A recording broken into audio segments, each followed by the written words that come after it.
Saat Hamzah bin Abdul Muthalib menyatakan diri sebagai seorang muslim pada tahun kedua kenabian, dalam perjalanan pulangnya menuju Ka'bah, beliau mendapat berita dari seorang budak yang membuat beliau naik pitam. Budak itu berkata, "Hai Abu Umarah, andai saja tadi pagi kau melihat apa yang dialami keponakanmu, Muhammad bin Abdullah, niscaya kamu tidak akan membiarkannya. Ketahuilah, Abu Jahal bin Hisham telah memaki dan menyakiti keponakanmu itu, hingga akhirnya ia mengalami luka-luka di sekujur tubuhnya." Berita yang beliau terima itu membuat darahnya mendidih. Dengan membawa busur dan anak panah, Hamzah pun bergegas menuju tempat Abu Jahal dan kawan-kawan biasa berkumpul. Benar saja, pembesar Quraisy itu tampak sedang berbincang-bincang dengan beberapa orang di sana. Dengan cepat, ia mengambil busur panahnya dan menghantamkan benda itu ke kepala Abu Jahal berkali-kali. Abu Jahal pun tersungkur ke tanah dan darah segar mengucur deras dari dahinya. Dengan nada membentak, singa Islam itu berkata, "Mengapa kamu memaki dan mencederai Muhammad? Tahukah kamu bahwa aku telah menganut agamanya dan meyakini apa yang dikatakannya? Sekarang, coba ulangi makian dan cercaanmu itu kepadaku, jika kamu berani."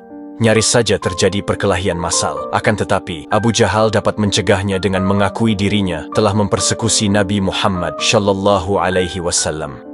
Sejak saat itu, Hamzah bin Abdul Muthalib menjadi pembela Islam yang gigih. Ia sangat setia mendampingi Rasulullah di setiap dakwah dan syiar, termasuk ketika berjihad fisabilillah.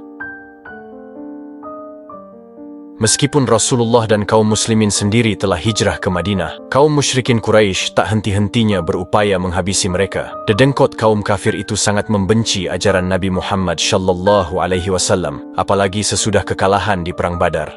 Pada tahun ketiga sesudah hijrah, Perang Uhud terjadi. Tentara Islam berjumlah 700 orang, sedangkan pasukan musuh lebih banyak, yakni hingga 3.000 orang. Dalam peristiwa inilah, kedukaan nantinya melanda Rasulullah dengan gugurnya Hamzah bin Abdul Muthalib. Saat itu, Hindun yang paling bersemangat menyebarkan propaganda menyerang Islam. Istri Abu Sufyan ini punya dendam pribadi, sebab ayah dan saudaranya tewas di tangan Hamzah dalam pertempuran Badar. Perempuan itu lantas merekrut budaknya, Wahsy, dengan tugas khusus yakni menarget paman Rasulullah tersebut. Pada mulanya, pasukan muslim nyaris meraih kemenangan. Namun, barisan di atas bukit lalai sehingga bala tentara musuh yang dipimpin Khalid bin Walid dapat memukul balik pasukan Islam. Banyak sahabat Nabi yang gugur. Rasulullah sendiri mengalami luka-luka akibat lemparan batu dari arah kaum musyrikin. Ternyata, Wahsy dapat melaksanakan tugasnya. Hindun begitu puas begitu mendengar berita Hamzah telah meninggal. Tak sampai di situ, perempuan musyrik ini lantas mendatangi langsung lokasi gugurnya Hamzah. Di sana, ia dengan kejam merobek dada paman Rasulullah itu, lalu mengambil dan mengunyah jantung sang syuhada.